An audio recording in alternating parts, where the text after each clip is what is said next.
आपण पाहत आहात BV महाराष्ट्र न्यूज, खबरबात महाराष्ट्राची।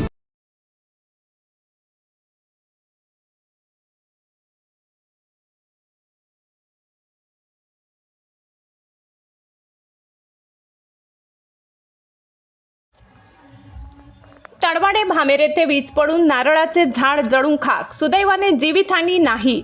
बागलाण तालुक्यातील तडवाडे भामेर येथील नानाजी शंकर भामरे यांच्या शेतात रविवार दिनांक 19 रोजी रात्री 12 ते 1 वाजेच्या सुमारास शेतातील बंगल्या शेजारी नारळाच्या झाडावर वीज कोसळून नारळाचे झाड जळून खाक झाल्याची दुर्दैवी घटना घडली आहे। हवामान खात्याच्या अंदाजानुसार 19, 20, 21, 22 एप्रिलच्या दरम्यान संपूर्ण नाशिक जिल्ह्यात अवकाळी पाऊस, सोसाट्याचा वारा, गारपिटीसह विजेचा कडकडाट होण्याचा अंदाज वर्तविलेला आहे। नागरिकांनी सतर्क राहण्याचे आवाहन सुद्धा हवामान खात्याने जाहीर केले। याबाबत सविस्तर वृत्त असे।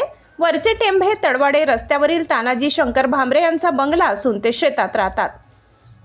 शेताच्या आजूबाजूला मोठ्या प्रमाणात आंबे व नारळाची झाडे लावलेली आहेत। 19 एप्रिल रोजी रात्रीच्या सुमारास जोरदार वारा, विजेचा कडकडाट होऊन नारळाच्या झाडावर वीज कोसळली। काही क्षणात नारळाचे झाड जळायला लागले। आजूबाजूच्या नागरिक जागे झाल्यावर या ठिकाणी मोठ्या प्रमाणात आरडाओरड सुरू झाला। वीज पडल्यामुळे त्यांच्या घरातील विजेचे उपकरण जळून खाक झाले। नारळाच्या झाडापासून फक्त 50 फूट अंतरावर कुटुंबातील 4ही माणसं सुखरूप बचावली। नसीब बलवत्तर असल्यामुळे आमचा प्राण वाचला, अशी भावना नानाजी शंकर भामरे, विलास नानाजी, शरद निंबा, नितीन निंबा यांनी व्यक्त केली।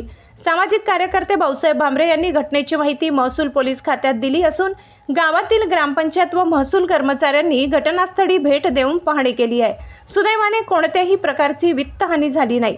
अजून पुढील 2 ते 3 दिवस हवामान खात्याच्या अंदाजानुसार गारपीट व विजेच्या कडकडाटासह पाऊस पडणार आहे, तरी नागरिकांनी दक्षता घ्यावी असे आवाहन करण्यात आले। BV न्यूज महाराष्ट्रासाठी सहसंपादक विनोद पाटील।